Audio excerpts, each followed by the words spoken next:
And we're live. Good to be back. I want to talk to you guys about open ended questions today.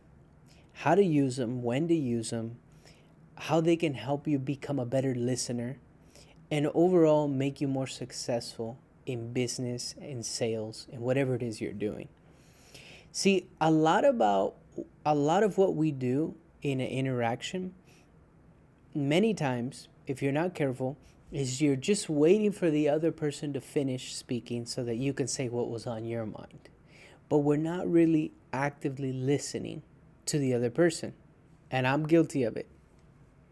But one of the things that helps me and has helped me in my career in sales and in business has been understanding how to use open ended questions.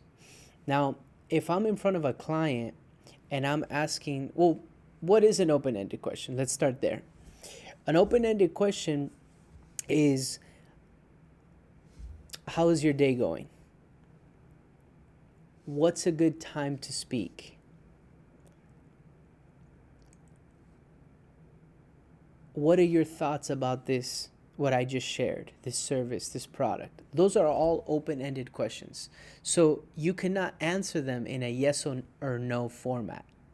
That's the idea of an open ended question, because in sales, you're as good as the information that you have, as the data that you have.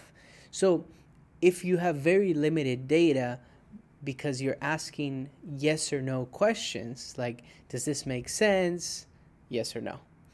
Do you like what I mentioned? Does it seem like something that you want to do? All these questions, they can be useful at times, but when you're trying to extract and gather information, it's not going to help you in your process. It's not going to get you more information, which is really what you need at the end of the day. Because if we're talking sales, the more information that you have, the better you can handle the objections, the no's, the uncertainties and the doubts that the client has, that the customer has.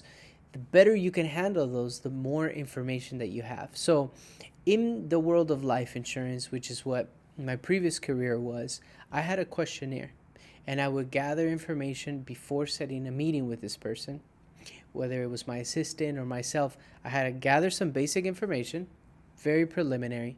But then when I began to speak with the customer, it was more of an open-ended conversation. And I would ask, what is it that you're looking to do? What is it that's most interesting to you? How can I help? And just open it up. Now, some people are not as giving of information as other people. Some people will open up and just start talking and sharing what really was important to them. And in the life insurance world, it was, well, I want this life insurance policy to be able to pay for college for my kids if something happens to me, or to be able to pay for the house if something happens to me, or just to leave some extra money for my grandkids, whatever their reason was, right? So open-ended questions is what allowed me to extract that information. What is the reason? What are your thoughts on why you want to take out a life insurance policy? And just listen and take notes. And there's no problem taking notes when you're in front of a customer or a client. As a matter of fact, because some people think, oh, if I take notes, the client is going to think that I'm not listening to them, like I'm not completely in the conversation, or I'm not, fully engaged, or whatever the case.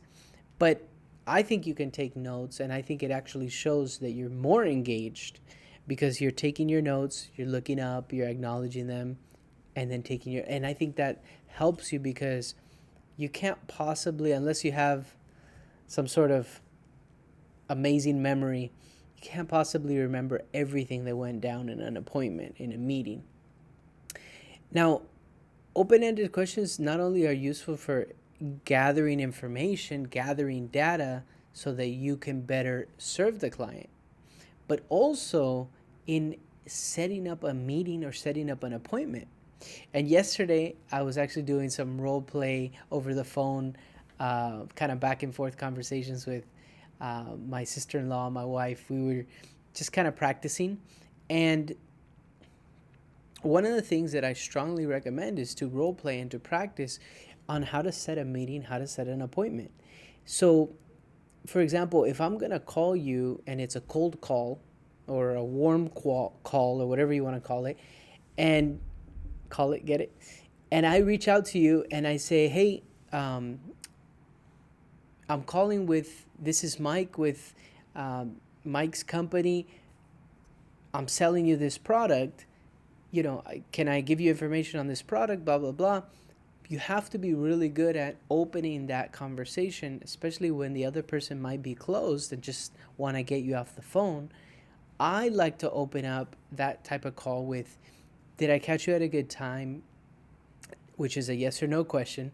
But that allows me to be respectful of their time. And then once I hear yes or no, and let's say, no, you caught me at a busy time, no problem. What is the best time to reach you tomorrow or the next day? And so you open it up. That's now an open-ended question. Because if you call somebody and they're extremely busy and they just want to get you off the phone, you pitching them may not be the best time for it, right? They just want to get you off the phone. But the objective of a cold call or a warm call like that, in my opinion, is not to sell something at that very moment. You're not selling your product or service at that very moment. What you're doing is you're selling the appointment. You're selling a designated time for you to speak with them. And I think that's one thing that in sales, we get it wrong. We think that when we get somebody on the phone, we want to sell them our product or service right then and there. No, what we want to do is we want to sell them on setting a time specifically to speak about what it is that you want to sell. Some people right off the bat are very strong. You could even say rude in their response to you, right? They don't want to be sold anything. They don't want to talk to anybody. They're closed. And that's okay. But it doesn't mean that you can't try to overcome their objections and really, really find out. And so one of the things that I would do with life insurance, one of my opening calls, when my opening sentences would be, of course, did you have a quick moment? And if they say, yeah, what's this about? Then I would reach out and in the form of a review. Yes, this is Mike with Mike Insurance. When was the last time you reviewed your life insurance? I'd like to take a couple minutes to go over that with you. When was the last time you reviewed it? That's an open-ended question, and it throws people a little bit off guard because they're like, and you can use this for whatever business you're in. You just replace the words, right? When was the last time you went over your bill on your car insurance? When was the last time you went over your bill on your alarm service? Whatever you're selling. You can just replace those words. But by opening it up like that, it makes them think a lot of times like, no, I don't know, I'm not interested. Okay, so how do you combat I'm not interested? With another open-ended question. Oh, no problem. What service do you have in place right now? Try to get a little bit more information out of it. No, I'm just not interested at all. Okay, well, does it end there? Or can you say, would it be okay if I called you? And this is a yes or no question now. Would it be okay if I called you in 3 months or in 6 months just to check where you're at then and see if you're still happy with the service, or possibly we could speak then? Now you're at least giving another potential. Yeah, you can call me in 3 months. Now, how good is your follow-up? That's another thing. Because if you have a very poor follow-up and you actually don't call that person in 3 months or 6 months, you lose a potential opportunity. So you have to have a really good system. I believe in using a client management system, or I think they're called CMRs. I think they are CMRs. And they're different systems that allow you to set a follow-up date, put in all the information of the client, and truly check back in.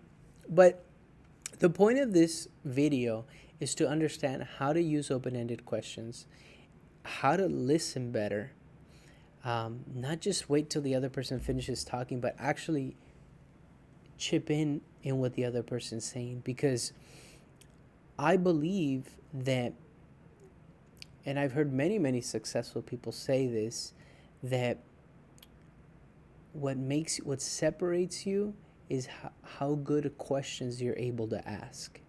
In sales, in business, in life, what separates you is how good of questions you're able to ask. I'll give you an example. When I would get together with my grandma, okay, uh, I would love hearing her stories. I mean, about Cuba and her time living in Cuba and having to leave when the revolution came and come to first go to Spain, live there some time, and then come to California, and that whole process. I loved hearing about it. I loved asking her questions. And um, one of the things that I think bonded us was her sharing all of these things and me being able to listen and register all this information because I was actually interested.